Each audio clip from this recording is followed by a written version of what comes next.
So what's up tol? Isa mapagpalang araw po sa inyong lahat. So lalong lalo na po tol. Sa lahat ng mga masugid na nagkapanood sa atin. So ngayon tol, ito na po yung request ninyo na tulungan natin ang ating mga kaibigan na nangangailangan ng tulong.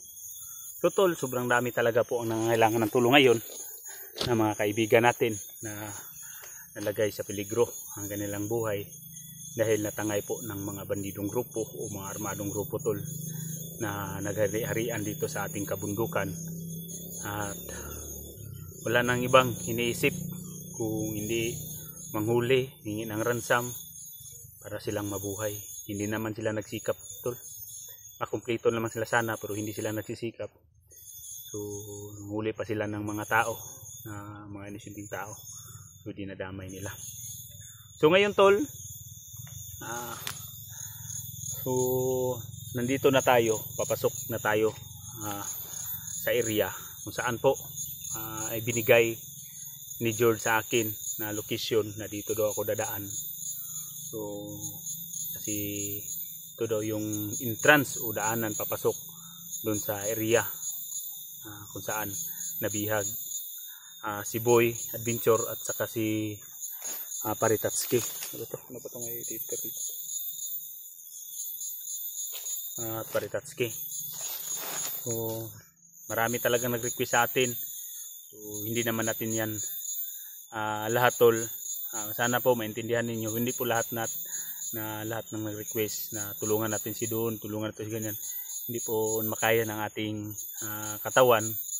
So naisipan ko tol na tutulungan ko muna si Paritatski kasi wala nang ibang tutulong sa kanila dahil sila Kuya Bads, sila Remark, so may mission din sila tol na iligtas yung kanilang bayaw na si Commander Warlo dahil na-hypnotize po si Warlo tol.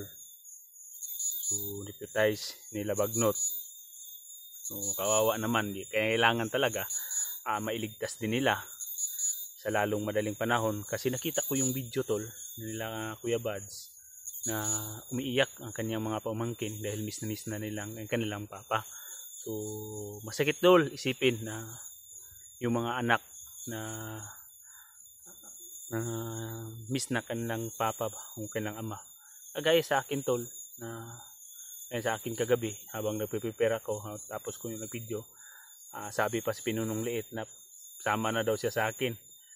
Balit sabi ko kay Pinunong Liit, kung malaki ka lang sana pwede kitang isama, pwede kitang maging tandem o kasabayan para pagsugpo ng kasamaan. So pero hindi pa man pwede kasi maliliit pa siya. So gustong gusto ko sana makatapos siya para iba, hindi niya masunod yung apa ko. So yun, medyo malayo na yung nausap natin. So patuloy tayo tol, papasok tayo dahil sa binigay na location ni George sa atin. So sikapin daw ni George tol na bababa siya muna, sikapin niya na salubungin ako. So, kasi may baril din akong dala tol, may baril akong dala dito na sa bag para kay George, bibigyan ko siya ng baril kasi nakita ko talaga yung sitwasyon ni George na mahirap na dahil hindi lahat ng kalaban tol na madadali natin agad sa orasyon. So kailangan may isa pa tayong sandata gaya ng yung baril. So dapat hindi lang kalimutan, sa akin kompleto lahat tol, agimat, punyal at baril. So may taglay pa tayo ng orasyon na ibinigay ni Tatay Jumbo. So si Tatay Jumbo tol, marami po ding nagsabi sa atin na daanan natin. So dinaanan ko tol kaninang umaga bago ako umakyat dito. So hindi na lang ako nagbibideo kasi nag-iingat na tayo ngayon dahil i-contain natin tol ba yung proteksyon ni Tatay Jumbo, dahil alam natin matibay yun at hindi yun basta-basta, pero nagbigay lang tayo ng proteksyon lalo na sa kanyang mga anak.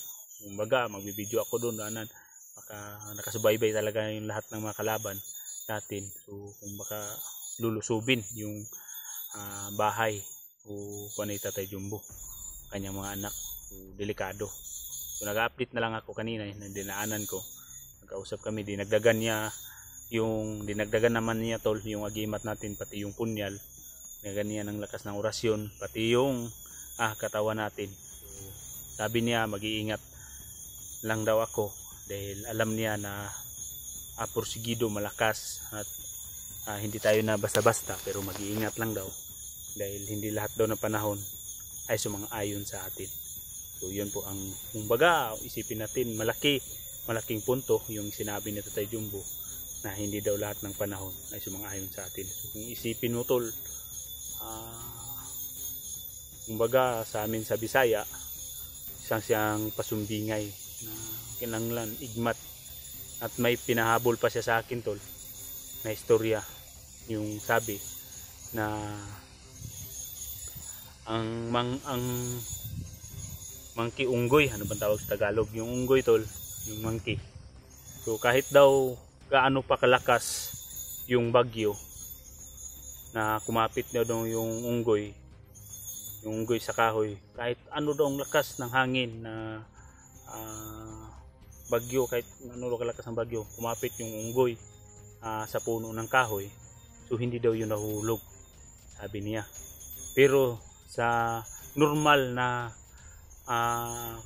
pak ng hangin tol, yung normal lang daw na hangin, kumbaga sa amin sa hinay na hangin, sa huyuhoy na hangin sa amin sa Bisaya, so na hindi daw nakapaghanda ang unggoy o monkey, diyan pa daw natagak, diyan pa daw nalaglag. So kung isipin mo tol, ay may malaking mga punto ba. Kaya yan ang sabi niya sa akin, mag-iingat ka lang dahil hindi lahat daw ng araw para sa atin. So mag-iingat tayo. So yun tol, God bless. So patuloy na tayo.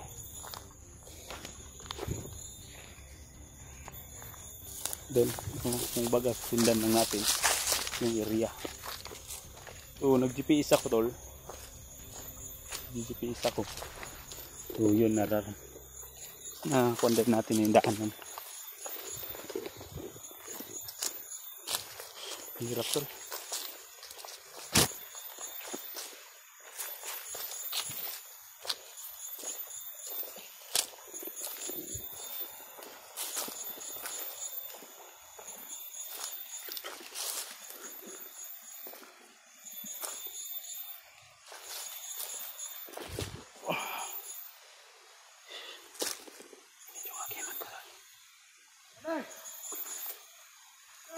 Ito lang naramdaman natin.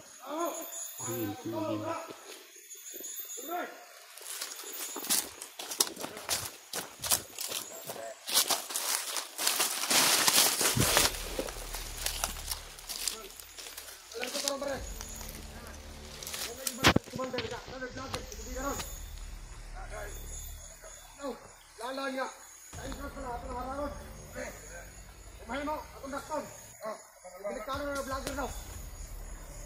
Akala na vlogger daw sa Pinulong Gabriel. Wala katag-katag na, larito yan.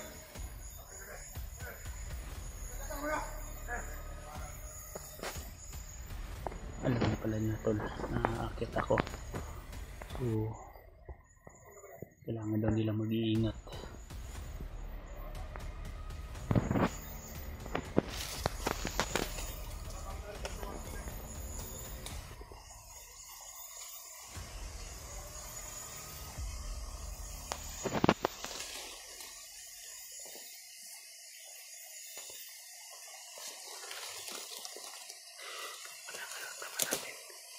Kasi yung init, di ba yung init yung mag-imat natin. Kasi alam na nila tol, napapasok ako. Dahil nagbibideo ako kagabi, napaakyat na ako, kaya pinaharangan tayo ni Commander. Pero kahit ilang libo pa yung humarang tol, hindi ko talaga sila atas na.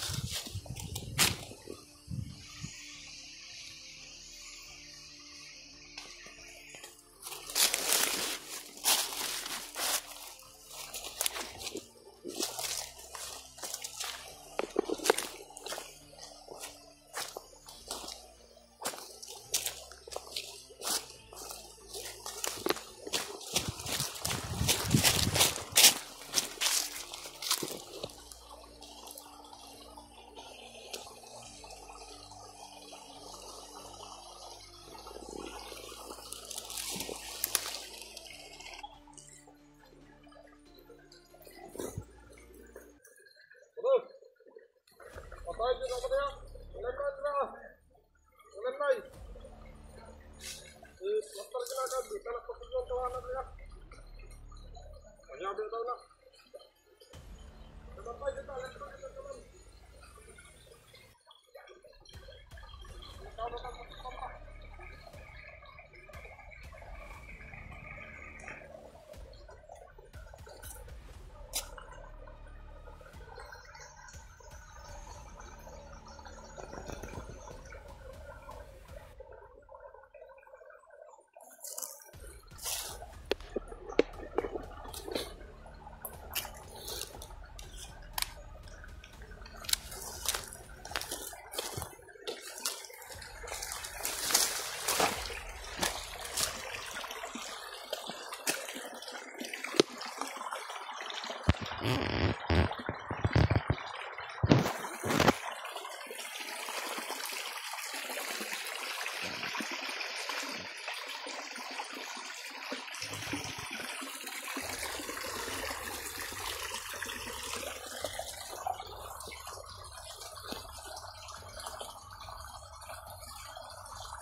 Tago lang muna natin yung tripod.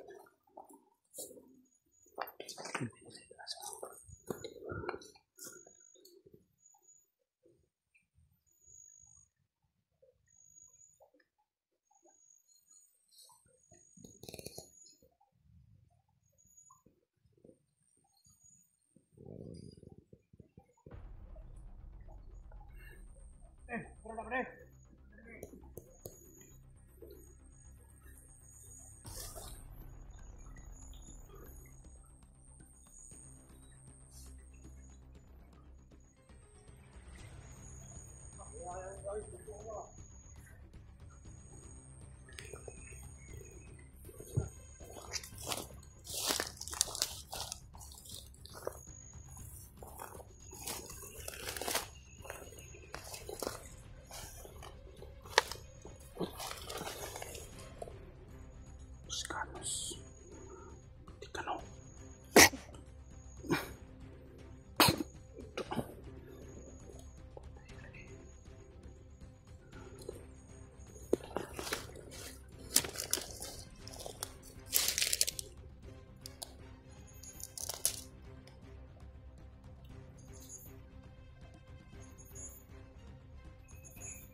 Kunin ko itong baril.